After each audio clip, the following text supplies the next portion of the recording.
me ajudou a chegar até aqui. Também eu quero agradecer as pessoas que estão aqui conosco hoje, minha família querida, amigos e pessoas também interessadas no assunto. Sejam todos muito bem-vindos e muito obrigada por estarem aqui. Eu também quero agradecer às agências de fomento, não posso esquecer, porque elas contribuíram muito para a conclusão da pesquisa através da concessão de bolsa, né? A CAPES, no meu primeiro ano de mestrado, e a FAPERJ, no meu segundo ano. Então, fica aqui o meu agradecimento público. O problema da pesquisa visava responder as seguintes perguntas: como se dá o processo de acesso e permanência dos estudantes com autismo na UFRJ e qual o papel do coletivo autista da UFRJ nesse contexto? E nós partimos dos seguintes pressupostos: que a UFRJ possuía políticas institucionais que garantiam a inclusão dos alunos com autismo, que a ação do coletivo colaborava no processo de permanência dos estudantes com autismo no ambiente acadêmico, e ainda que a UFRJ, preocupada com essa questão, incentivava e favorecia a ação do coletivo na universidade. Quanto aos objetivos, o objetivo geral é investigar o processo de acesso e permanência dos estudantes com autismo na UFRJ e o papel do coletivo nesse contexto. Os objetivos específicos eram levantar e analisar as políticas de acesso e permanência dos estudantes com TEA, o transtorno do espectro autista, na UFRJ.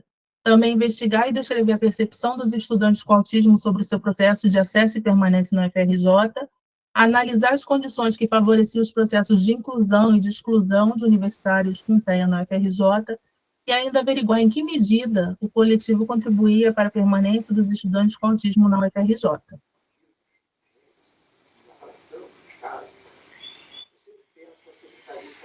As justificativas da pesquisa se concentram nas seguintes razões. Em primeiro lugar, a minha experiência pessoal, já que eu sou mãe de pessoa com autismo. O meu filho mais velho, ele foi diagnosticado com autismo aos 15 anos de idade, e hoje ele faz medicina na UFRJ. Então, a luta pela inclusão e assuntos ligados ao autismo fazem parte da minha vida há muitos anos. Então, essa pesquisa está completamente atrelada à minha própria história de vida. Isso também justifica o meu interesse em contribuir para o campo de pesquisa sobre a pessoa com autismo no ensino superior. Essa pesquisa também se justifica pela escassa produção científica sobre o tema, como bem revelou a nossa revisão da literatura, e também se justifica por apresentar um coletivo autista como uma possível colaboração para a permanência dos alunos com TEA no ensino superior. Nós optamos por fazer uma revisão sistemática da literatura, né, que Galvão e Ricardo vão dizer que é uma modalidade de pesquisa que segue protocolos específicos e busca dar alguma logicidade a um grande corpus documental. Então, após seguirmos todas as etapas dessa revisão da literatura, 7 trabalhos foram selecionados, 5 artigos, uma dissertação e uma tese. Esses trabalhos foram fundamentais na pesquisa, porque a partir deles nós conhecemos o que estava sendo discutido quando o assunto era o acesso e permanência de alunos com autismo no ensino superior. Na fundamentação teórica, nós vimos que o autismo ele é uma desordem do neurodesenvolvimento, que vai se caracterizar principalmente pela dificuldade na comunicação e interação social, por padrões restritos, repetitivos e inflexíveis do comportamento e ainda por interesses atípicos. O autismo ele possui diversas características, porém cada pessoa dentro do espectro é única. É muito comum que pessoas com autismo apresentem também comorbidades em quadros associados ao transtorno, como a depressão, ansiedade, o TDAH, dislexia e entre outros. Nós vimos também que o movimento da neurodiversidade é um ativismo em defesa das diferenças humanas. É um movimento que vê as diferenças como algo característico do ser humano. Hoje, a neurodiversidade compreende não somente o autismo, mas também diversos transtornos do neurodesenvolvimento e neurológicos, como o TDAH, a dislexia, a epilepsia, o transtorno bipolar, síndrome de Tourette e tantos outros. Também na fundamentação teórica, nós vimos que a pessoa com autismo é pessoa com deficiência de acordo com a Lei 12.764 de 2012. Essa lei foi muito importante para as pessoas com autismo, pois todas as legislações e garantias voltadas às pessoas com deficiência passaram também a abranger a pessoa com TEA, inclusive as legislações que garantiam o direito à educação.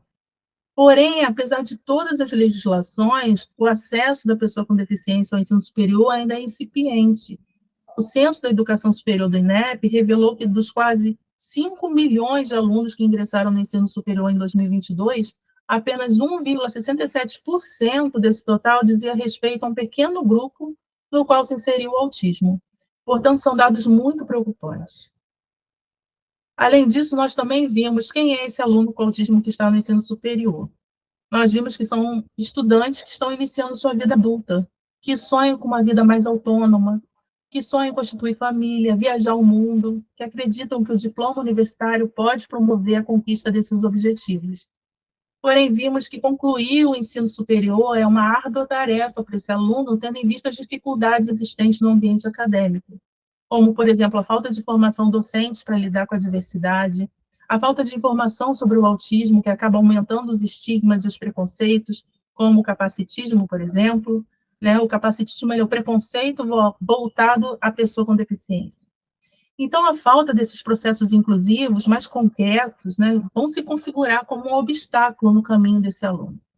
Por outro lado, nós também constatamos que existem estratégias que facilitam a trajetória acadêmica dessas pessoas, como as redes de apoio provenientes da família, de amigos e também dos núcleos de acessibilidade das universidades, que acabam aproximando os alunos do seu objetivo. Nós vimos que os coletivos universitários são grupos de representação e resistência na universidade, são grupos que lutam pela permanência. E é nesse cenário que nós vamos encontrar o Coletivo Autista da UFRJ, um grupo que foi criado em julho de 2021 com o objetivo de colaborar com a permanência de alunos com autismo na UFRJ. O grupo concentra suas ações principalmente no Instagram, onde realiza ali diversas postagens que têm o propósito de conscientizar a comunidade acadêmica sobre o autismo. O grupo tem buscado oferecer uma rede de apoio na UFRJ para esses alunos.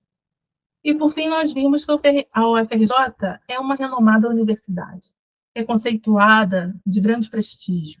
É uma universidade gigantesca, que é referência no cenário brasileiro, porém tem passado por grandes dificuldades financeiras. Conhecemos também a Diretoria de Acessibilidade da UFRJ, a DIRAC, que foi criada em 2018 com o propósito de fomentar ações de acessibilidade na UFRJ. Agora a instância está vinculada à recém-criada Superintendência Geral de Ações Afirmativas, Diversidade e Acessibilidade. Com relação ao método que usamos, essa pesquisa se caracteriza como uma pesquisa de abordagem qualitativa, que, quanto aos objetivos, se caracteriza como exploratória. Trata-se de uma pesquisa do tipo estudo de caso e documental, que utilizou como instrumentos de coleta e construção de dados o grupo focal, a entrevista semi-estruturada e o questionário. Para análise de dados, foi usada a análise de conteúdo de Bardan. Então, nós criamos um grupo focal formado por 7 alunos com autismo, que faziam parte do coletivo autista da UFRJ. São alunos de diversos cursos da instituição. Nós tivemos 5 encontros através do Google Meet, e esses estudantes também responderam a questionários de pesquisa. Um dos diretores do coletivo também respondeu um questionário. Além disso, nós realizamos entrevista semi-estruturada com a diretora da DIRAC, porém, como o tempo não foi suficiente para realizarmos todas as perguntas que a gente queria, nós propomos o envio de um questionário, que foi aceito no momento, porém não foi respondido. Então, essa foi uma limitação que a gente encontrou na pesquisa. Também é preciso que a gente ressalte, né, que no momento da entrevista, a diretora da DIRAC estava muito pouco tempo à frente da instância, né, apenas 3 meses. Como resultados e discussão, né, desses resultados, nós começamos falando sobre o acesso de pessoas com autismo no ensino superior. O relato dos estudantes com autismo do grupo focal nos revela que o ensino básico desses alunos foi marcado pela exclusão. Eles caracterizaram a escola da seguinte maneira: um ambiente hostil, cansativo, doloroso, um lugar de solidão, de violências físicas e verbais. Apesar das legislações já discutirem a necessidade de inclusão na escola, esses alunos sofreram muito para concluir o ensino básico. Aí um participante ele vai dizer o seguinte: a escola não foi inclusiva, não identificou os meus problemas, não me protegeu de maus tratos. Durante os horários do recreio, sinceramente, eu nem queria descer aquilo ali, até porque as escadas eram um local onde geralmente era um dos principais locais onde eu era atacado de alguma forma. Então, o ambiente foi se tornando mais e mais hostil. Lá, não me sentia bem-vindo. Aquele e-mail era muito cansativo e doloroso. Não consegui entender direito porque as pessoas que eu sequer tinha dirigido uma palavra queriam me humilhar ou me machucar. Para mim, estar com o grupo focal, ouvir esses relatos, para mim também foi muito doloroso, né? Os relatos dos outros alunos foi bem parecido com esse relato. Dos alunos participantes na pesquisa, um recebeu o diagnóstico de autismo no ensino médio, 4 durante o processo de vestibular e 2 quando já estavam na UFRJ. Os alunos disseram que o diagnóstico os ajudou no sentido de se entenderem, de se aceitarem, também no sentido de conseguirem criar estratégias para lidar com o autismo. Para os alunos, a rede de apoio que tiveram foi o que lhes permitiu ingressar na UFRJ. Essa rede de suporte, que muitas vezes fez o papel da escola, era proveniente da família, dos poucos amigos que eles conseguiram fazer, né, principalmente lá no finalzinho do ensino médio, e também da assistência médica e psicológica. Sobre o Enem, eles contaram que o processo do vestibular foi muito difícil, por conta da falta de acessibilidade do instrumento avaliativo, né, da prova do Enem, porque ela é repleta de questões interpretativas, ou metáforas, ambiguidades, o que é muito difícil para uma pessoa com autismo. Os estudantes também contaram que sentiram um grande alívio quando souberam que tinham sido aprovados para a UFRJ, porque eles tinham escolhido a universidade por ser conceituada e tinham muitas expectativas de receberem apoio na UFRJ, que seria uma universidade inclusiva. Mas já nas primeiras percepções que tiveram da universidade, eles se deram conta que teriam que lutar pela sua permanência ali, da mesma forma que aconteceu lá no ensino básico. 3 estudantes usaram a cota afirmativa para pessoa com deficiência para ingressar na UFRJ. E esses 3 relataram o sentimento de culpa, mesmo passando por processos exclusivos desde o ensino básico, eles relataram culpa por usar a cota afirmativa. Ainda sobre a permanência dos estudantes com autismo na UFRJ, né, os alunos indicaram que a UFRJ possui uma cultura ainda ligada à meritocracia ou capacitismo. Cultura capacitista quando corrobora atitudes preconceituosas. E com relação à meritocracia, quando suas práticas reforçam o conceito de que o sucesso escolar ele está atrelado ao esforço pessoal do aluno e que o fracasso acadêmico é fruto da falta de iniciativa ou capacidade do aluno de administrar suas atribuições na universidade. Para o aluno com TEA, se virar, correr atrás, dar seu jeito, é muito difícil pelas próprias características do transtorno. Então, essa autonomia exigida pela universidade deixa o aluno com autismo por conta própria e o abandona à própria sorte. Um aluno vai falar o seguinte: eu acho que a universidade perpetua muito o conceito meritocrático mesmo, de você precisa se esforçar o máximo possível. Se você não está conseguindo se adaptar, a culpa é sua. Você tem que dar seu jeito, você tem que correr atrás das coisas. Isso vale para todas as pessoas que estão dentro da universidade, mas especialmente é doloroso para nós, que temos muita dificuldade nisso. Se virar não é um processo simples e muitas vezes é incapacitante para nós. E é esse um dos motivos pelo qual muitas pessoas não conseguem se formar. É como se a universidade não fosse feita para a gente. Os alunos também contaram que se identificaram como autistas no SIGA. O SIGA é o Sistema de Gestão Acadêmica da UFRJ, ou a intranet da UFRJ, né? Apesar de se identificarem, nunca receberam contato da universidade. Nós perguntamos à diretora da DIRAC quantos alunos com TEA existem hoje na UFRJ, mas não obtivemos resposta. Ainda sobre a permanência dos estudantes, nós investigamos os fatores que dificultam sua permanência. E, de acordo com os alunos, a falta de acessibilidade é a maior dificuldade que encontram para permanecer na UFRJ. E essa falta de acessibilidade, ela está expressa em algumas dimensões. Na arquitetônica, quando os alunos relatam as péssimas condições da infraestrutura das instalações da UFRJ, com salas lotadas de alunos, falta de ventiladores, falta de ar-condicionado, entre tantos outros. Isso é um cenário péssimo para todos os alunos, mas para os estudantes com autismo, essas condições os sobrecarregam sensorialmente e acabam agravando os sintomas do autismo. A falta de acessibilidade na dimensão comunicacional se refere à dificuldade de comunicação que possuem com os colegas, com os docentes, com a instituição. Com relação à metodológica, eles falaram das práticas didático-pedagógicas que mais dificultavam o seu aprendizado. E eles citaram a falta de clareza, objetividade das informações, aulas abstratas que não utilizavam nenhum recurso visual, nenhum exemplo concreto, falta de planejamento e organização da aula, uso de metáforas. Além disso, os alunos também falaram sobre a dificuldade em atividades de trabalho em grupo. Sobre a pragmática, que diz respeito à remoção de barreiras contidas em programas e regulamentos, nós evidenciamos aqui a fala de uma participante. Ela diz assim: a sensação que eu tenho é que eu fui abandonada, porque eu não sei, porque eu realmente não tenho acesso às políticas de acessibilidade. Eu não faço a menor ideia do que eu tenho direito dentro da universidade. Então, sobre a acessibilidade atitudinal, né, que nós ressaltamos que é a mais importante, que é a partir dela que as outras dimensões vão acontecer, que é aquela que visa eliminar barreiras referentes a preconceitos, a estereótipos. Os estudantes, eles contaram que ouviram falas na universidade que estavam carregadas de estereótipos sobre o autismo. Então, a gente ressalta que as ações de informação que conscientizam a comunidade acadêmica sobre o autismo são tão importantes, assim como a capacitação dos docentes e do pessoal técnico-administrativo da universidade. Para contornar a falta de acessibilidade, os alunos utilizam o mascaramento, a camuflagem, né, como uma estratégia.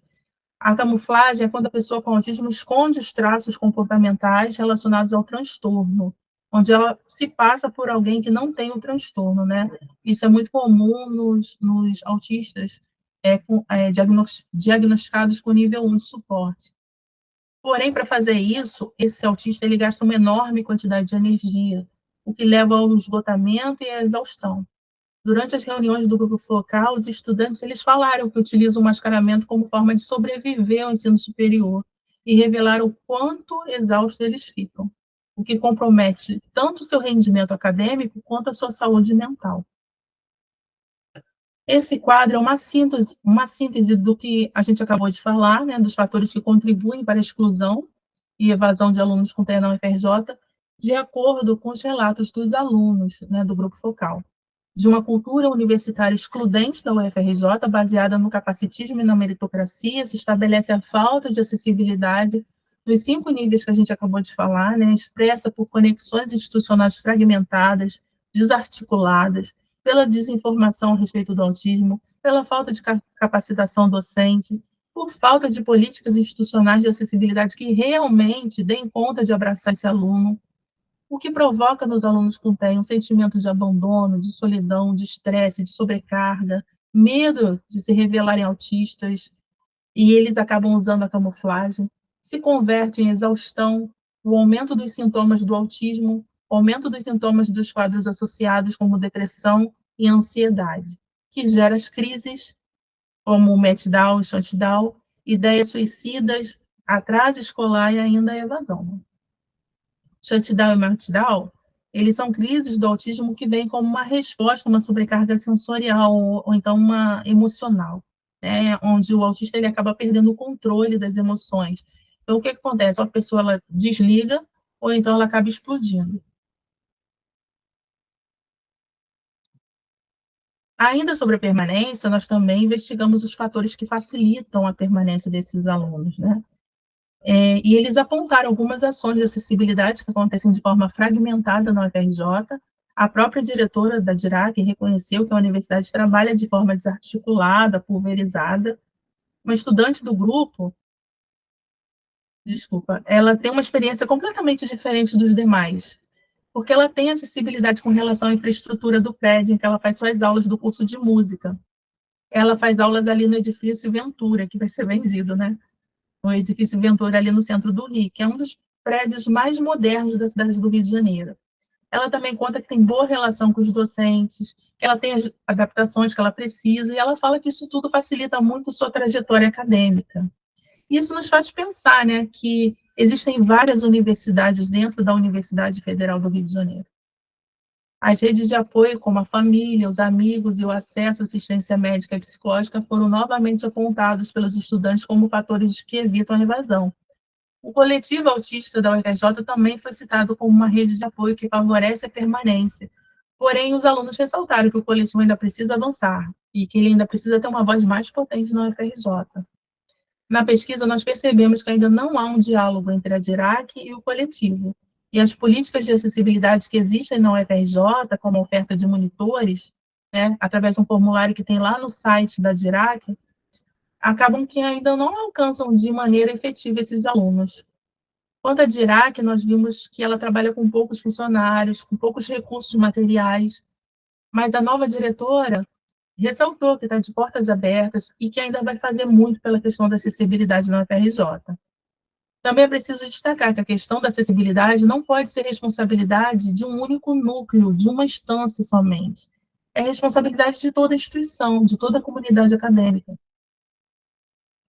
Aí aqui nós temos uma síntese, né, dos fatores que contribuem para a inclusão desse aluno, de acordo com a percepção dos alunos do grupo focal, né, as ações de acessibilidade, como a infraestrutura apontada por uma aluna, o acolhimento de alguns docentes, alguns alunos também apontaram a disponibilização do material didático elaborado pelo professor, né, como os slides, porque muitas vezes na aula muito calor, sala cheia, repleta de gente, e eles não conseguem prestar atenção muito na aula. Então, esse material os ajuda a estudar antes da aula ou depois da aula. As redes de apoio que nós falamos e o coletivo, né, que os alunos eles apontaram o coletivo como um grupo que oferece acolhimento, pertencimento, conforto, identificação, aceitação, representação, apoio e que ajuda a disseminar a informação na FRJ sobre o autismo. Nas nossas considerações finais, nós falamos dos nossos objetivos propostos, né? Nós investigamos e descrevemos a percepção dos estudantes com autismo sobre o seu processo de acesso e permanência. Nós analisamos as condições que favorecem os processos de inclusão e exclusão de universitários com TEA na FRJ. Nós investigamos em que medida o coletivo contribui para a permanência dos estudantes com autismo na UFRJ. Nós vimos, né, que o coletivo colabora como uma rede de apoio. Mas, em parte, analisamos as políticas de acesso e permanência dos alunos com TEA na UFRJ, porque não foi possível levantar e analisar as políticas de acesso e permanência de forma abrangente, como a gente queria fazer. Essa foi uma limitação encontrada na pesquisa. O pressuposto de que o coletivo colabora para a permanência desses alunos foi confirmado. Porém, o pressuposto de que a UFRJ favorece as ações do grupo e estabelece diálogo com ele foi refutado. Sobre a contribuição da pesquisa para o campo de estudo sobre a pessoa com TEA no ensino superior, nós acreditamos que essa pesquisa contribuiu por apresentar um coletivo autista como um instrumento que colabora para a permanência dos estudantes com TEA na universidade, agindo ali como uma rede de apoio para o aluno com TEA. Mas, para além disso, essa pesquisa destacou a questão da saúde mental da pessoa com autismo, que é eliminada dia a dia por conta da exclusão que esse aluno sofre no ensino superior. E isso não compromete somente sua permanência nesse ambiente, mas também sua qualidade de vida de uma forma geral. Para mim, enquanto pesquisadora, essa pesquisa foi uma enorme contribuição para o meu aprendizado, né? Porém, para mim, como mãe, ela também me fez ver meu filho com outros olhos, já que eu nunca tinha pensado no cansaço diário que ele sente como algo que tem uma dimensão tão grande para a pessoa com autismo. Isso me preocupa. Por tudo isso, a pesquisa me deu ainda mais forças, mais ânimo para lutar por processos mais inclusivos. E como a gente viu, há muito a ser feito. Aí aqui estão as nossas referências. E aqui fica o meu muito obrigada. Deixa aqui de... Adriana, muito obrigada pela sua apresentação. E agora eu vou passar a palavra para a professora Milene, da Universidade Federal de Juiz de Fora. Eu tenho que parar de apresentar. Sim. Boa tarde a todos e todas, é um prazer estar aqui. Obrigada, Adriana, pelo convite, pela apresentação. Sandra, sempre uma delícia te rever, lembrar dos nossos bons e recentes tempos, não vou falar velhos, isso não existe. Professora Elaine, um prazer te ver aqui. Professora Celeste, uma honra estar com você, morrendo de saudade, sempre linda como sempre. E é isso, gente, eu cheguei muito animada, né, ontem eu sempre leio os trabalhos mais próximos para eu me recordar. Essa semana eu tenho 3 bancas. Então, eu fiquei muito feliz quando eu li o trabalho da Adriana, porque é um trabalho que tem um bom conteúdo, uma boa estética, pouquíssimos erros, a leitura é fluida, não é uma leitura que você tem que parar várias vezes, então eu fui lendo, Eu fiz o doutorado na UFRJ, não conheci os coletivos que lá existem, né? Vários coletivos de pessoas negras, vários coletivos com temáticas que as pessoas tentam se organizar para poder se protegerem, para garantir essa continuidade, e fiquei muito surpresa, né, em descobrir o coletivo das pessoas com autismo.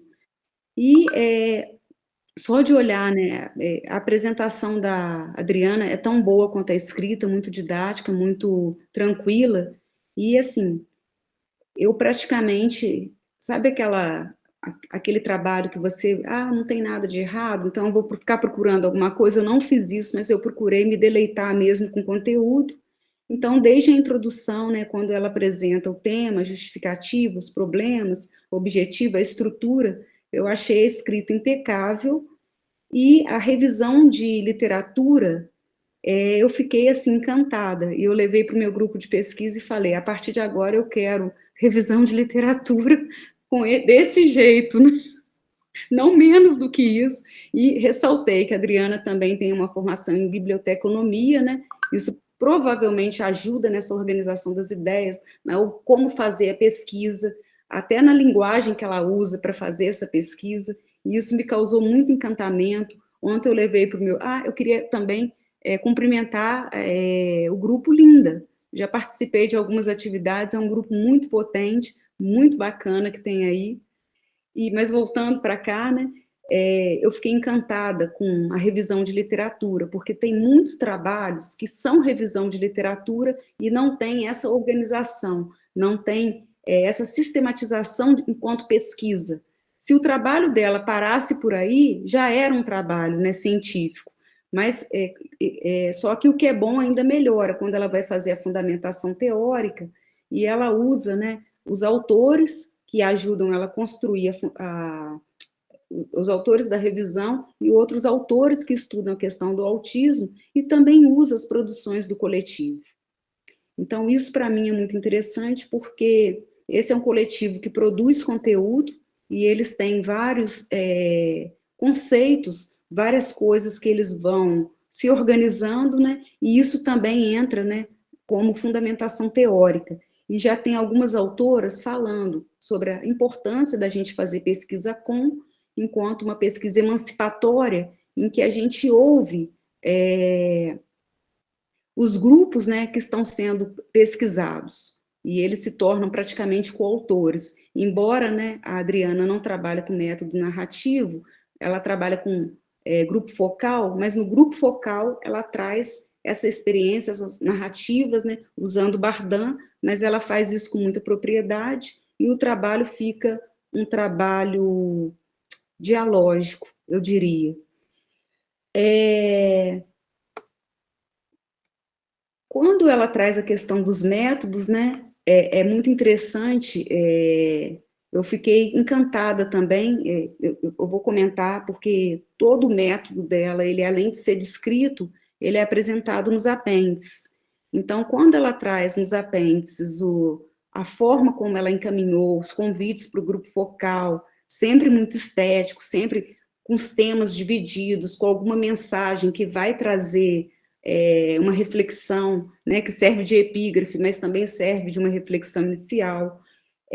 As falas, o movimento, né, usar o Atlas T para trazer esse universo de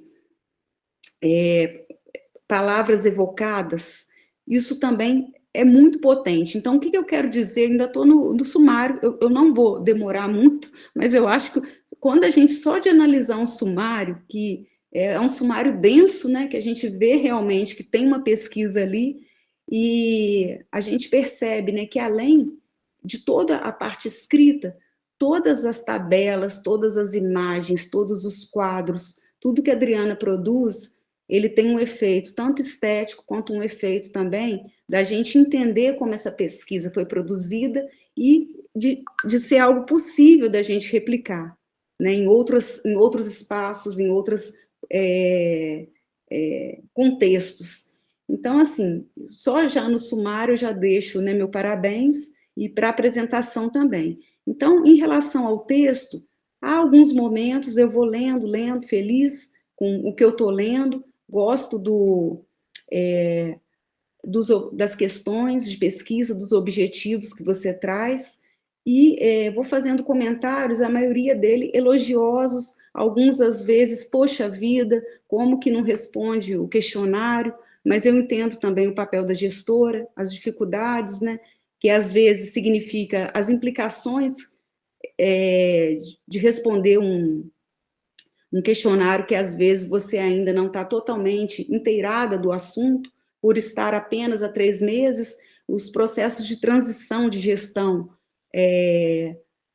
nos espaços públicos, eles não são feitos, às vezes, de uma forma tão, como que eu vou dizer, como deveria ser feita, né, tão tranquila, tão serena. Então, às vezes a pessoa, ela passa para uma diretoria, mas a coisa cai de paraquedas, né, e ela leva um tempo para sistematizar e para compreender esse lugar e quem são os diversos grupos. Mas é uma pena. Então, já na página 21, quando você conclui, né, a introdução, eu já falo ótima estrutura e organização do texto. Na revisão de literatura, eu já comentei, né, eu achei o máximo, tudo com legenda, a combinação de palavras, de escritores, é aquilo que todos os autores dizem, mas eu nunca vi feito de uma forma tão sistematizada, tão organizada, tão bonita para a gente refazer e continuar referenciando a Adriana. Os quadros, eu achei que realmente a gente vê, né, dá para, até mesmo, né, quando ela explica os critérios de exclusão, os critérios de manter os textos, e ela vai trazendo o título, o autor, o tipo da revista, o ano, aí depois ela faz outro quadro, né, trazendo objetivo, metodologia e conclusão, e isso, né, a gente tem uma noção, uma experiência de fichamento de leitura, de como fazer esse processo. Em breve eu vou dar aula de pesquisa 1, com certeza eu vou usar, né, esse capítulo, porque realmente eu achei muito bonito e muito sistematizado.